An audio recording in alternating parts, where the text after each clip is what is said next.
नमस्कार साथियों, मैं आनंद।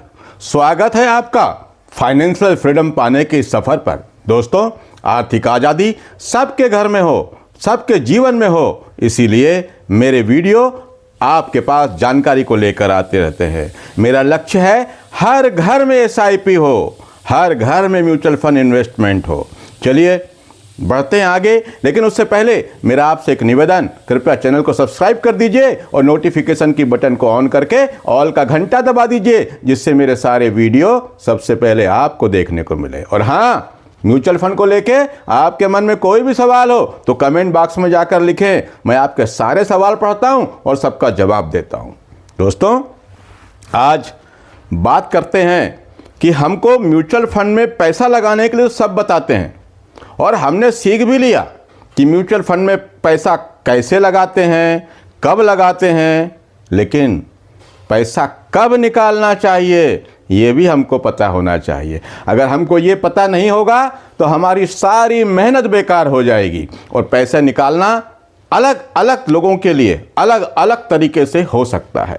चलिए आइए आज जानते हैं इसी बारे में। पर उससे पहले मेरा आप यहाँ पर देख लीजिए, जो कुछ लोगों के कमेंट आ रहे हैं, वन टाइम इन्वेस्टमेंट करें या एसआईपी। तो देखिए, वन टाइम इन्वेस्टमेंट यानी आप एसआईपी चालू नहीं करना चाहते और सिर्फ वन टाइम इन्वेस्टमेंट करना चाहते हैं। हो सकता है आपके पास हर महीने प्रॉपर पैसा नहीं रहता होगा, इसलिए आप एसआईपी नहीं चालू करना चाहते, तो आप वन टाइम इन्वेस्टमेंट कर सकते हैं।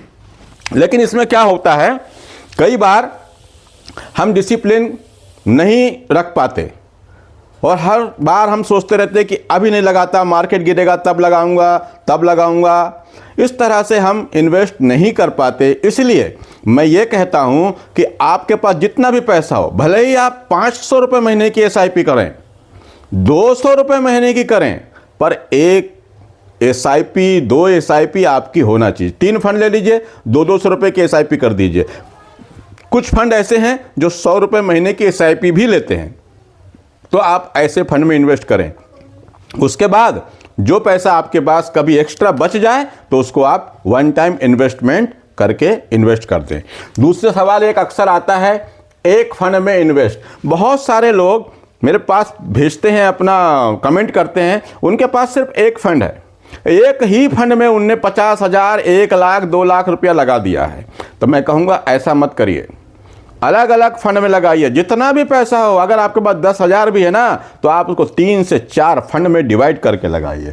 चौथा आता है, किसी ने कहा कि भाई निफ्टी जब 1% गिरता है तो हमारा म्यूचुअल फंड 2%, 3%, 4% क्यों गिर जाता है? तो उसका कारण यह है दोस्तों, निफ्टी में सिर्फ 50 कंपनियां हैं और वो लार्ज कंपनियां हैं, भारत की बड़ी कंपनियां हैं, इंडेक्स है वो। लेकिन जब हम म्यूचुअल फंड खरीदते हैं तो हमारे म्यूचुअल फंड में अलग अलग सेक्टर की, अलग अलग कैटेगरी की, small cap, mid cap, large cap, इस प्रकार की कंपनियां होती हैं। तो कभी किसी कंपनी का शेयर चलता है, कभी किसी का चलता है। इस कारण से कई बार हमारे पोर्टफोलियो में इस तरह की गिरावट देखने को मिलती है। चलिए, हाँ, मैं एक थोड़ा सा करेक्शन करना चाहूँगा। मैंने कल एक वीडियो डाला था टैक्स पर, तो उसमें मुझसे थोड़ी सी गलती हो गई थी। लॉन्ग टर्म इन्वेस्टमेंट को मैंने बार 3 वर्ष बता दिया था गलती से, वो ईएलएस का ध्यान रह गया मेरे को, तो सॉरी।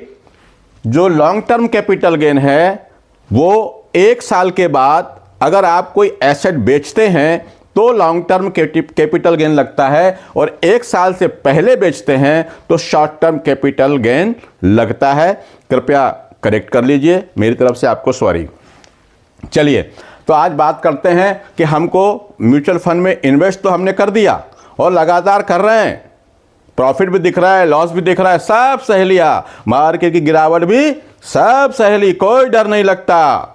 लेकिन पैसा निकालेंगे कब? अगर सही टाइम पर पैसे नहीं निकाले तो आपकी सारी मेहनत बेकार हो सकती है। तो कब निकालना चाहिए, ऐसे कई सवाल आएंगे। जैसे, तो निकालने के लिए देखिए, एक तो यह है कि जब आपकी इच्छा हो तब पैसा निकाल लीजिए, जब आपकी इच्छा हो। बहुत सारे फंड ओपन एंडेड हैं, आप जब चाहे निकाल लें, लेकिन जब चाहे निकाल लें तो फिर आप पैसा नहीं बना पाएंगे, अपने लक्ष्य को प्राप्त नहीं कर पाएंगे। जो आप हमारे या अन्य वीडियो देख करके या जानकारी ले करके ये सोच करके इन्वेस्ट कर रहे हैं कि मैं यहाँ पे करोड़पति बनूंगा, 1 करोड़ बनेगा, 50 लाख बनेगा, तो जब आप अपनी इच्छा से चलेंगे तो आप पैसा नहीं बना पाएंगे। दूसरा आता है जब आवश्यकता हो।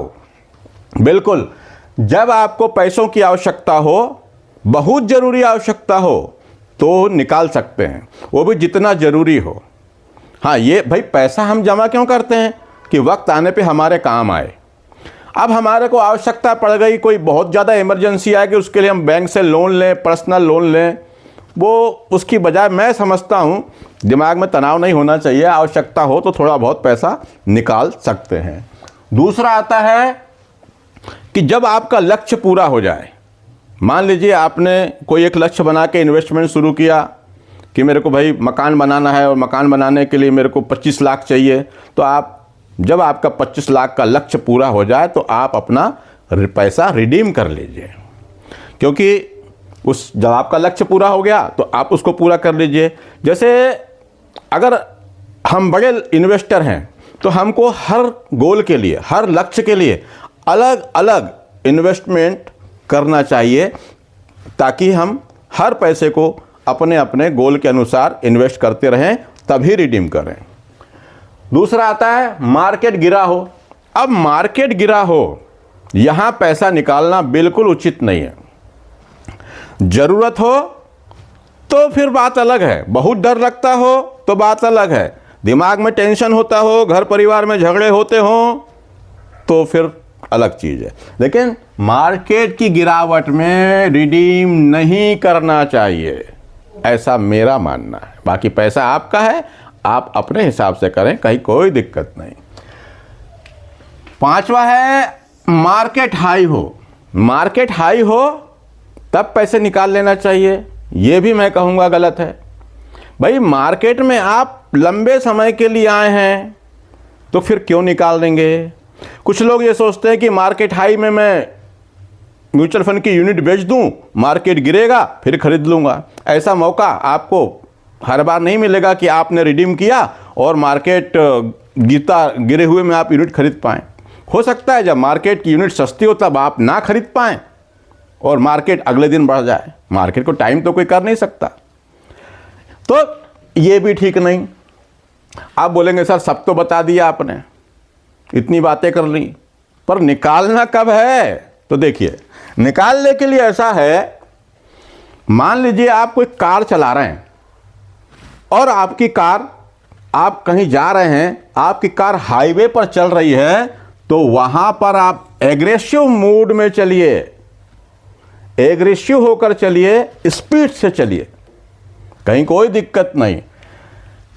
अब एग्रेसिव का मतलब जब आप यात्रा अभी आपकी चालू है, अभी आपका पड़ाव नहीं आया रुकने का, तो आप एग्रेसिव मोड में इक्विटी में अपना पैसा लगाएं, क्योंकि अच्छा रिटर्न यहीं पर बनेगा। लेकिन जब आप और आगे बढ़ते जाएं और शहर के पास पहुंच जाएं, अब यहाँ शहर में भीड़ भाड़ बहुत होती है, दुर्घटनाएं होने का डर भी बना रहता है, तो ऐसे समय में हमको मॉडरेट हो जाना चाहिए और डेट फंड जैसे इक्विपमेंट में अपना पैसा डाल देना चाहिए, जहाँ पे गिरावट का डर या दुर्घटना का डर कम हो जाता है। और हम जब यहीं से हमारी कार को कॉलोनी के अंदर प्रवेश कर लें, अपनी कॉलोनी में घुस गए, घर के करीब पहुंच गए, तो हमको कार की स्पीड और कम कर लेना चाहिए और सुरक्षित हो जाना चाहिए। तो ऐसी अवस्था में हमको कोई लो रिस्क, जहां रिस्क कम होता है वहां पर अपना इन्वेस्ट करना चाहिए, लो रिस्क या रिस्क फ्री इन्वेस्टमेंट में, जैसे एफडी या लिक्विड फंड में अपना पैसा डाल देना चाहिए। ऐसा क्यों? देखिए, मार्केट को कोई टाइम नहीं कर सकता। वॉरेन बफेट भी कहते हैं, वॉरेन बफेट, कि मार्केट को टाइम करना किसी की बात नहीं है।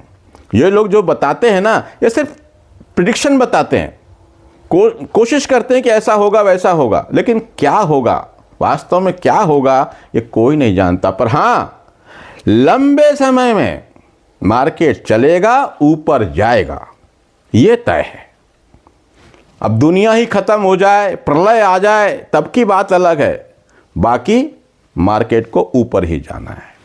अच्छा, अब ये सब जानने के बाद ये सब क्यों बताया मैंने? हाईवे, शहर, colony, equity, debt, FD, liquid fund. तो देखिए, मार्केट कई बार ऐसा देखने में आया है, लगभग मेरे ख्याल से 40-45 साल का इतिहास है सेंसेक्स का।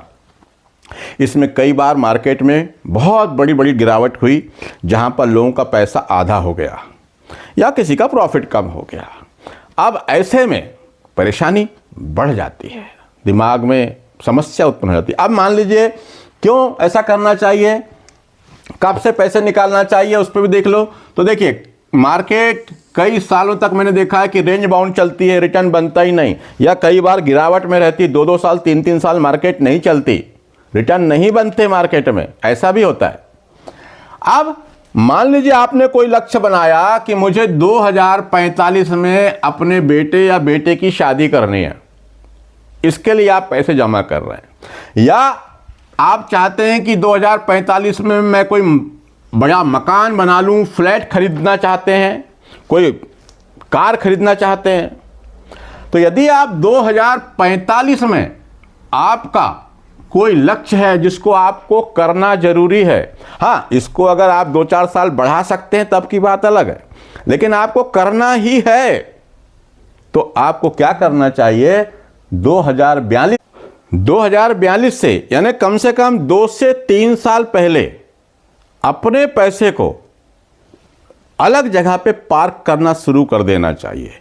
एक साथ नहीं तो थोड़ा थोड़ा करके अपने पैसे को इक्विटी, जहां पर आप एग्रेसिव मोड में यात्रा कर रहे थे, यहां पर आपको अपनी स्पीड कम कर देनी चाहिए और थोड़ा पैसा निकाल के डेट फंड में डाल देना चाहिए, क्योंकि मार्केट का, इक्विटी का कोई भरोसा नहीं कि ये कब मार्केट गिर जाए, कब आपके पैसा कम होने लग जाए और घबराहट होने लग जाए और आपका ये लक्ष्य पूरा ना हो। मान लीजिए आपको किसी को ये अब शादी करनी है, आपको तय हो गई, सब हो गई, अब पैसा कहाँ से आएगा? मार्केट डाउन हो गया। मार्केट तो 2 महीने में भी आपके पैसे को आधे कर सकता है ना, आपके प्रॉफिट को कम कर सकता है ना। तो आप जिस विश्वास से यहां पर इन्वेस्ट कर रहे थे, फिर वो आपका विश्वास टूट जाएगा, आप परेशान हो जाएंगे कि पैसा कहां से लाऊं।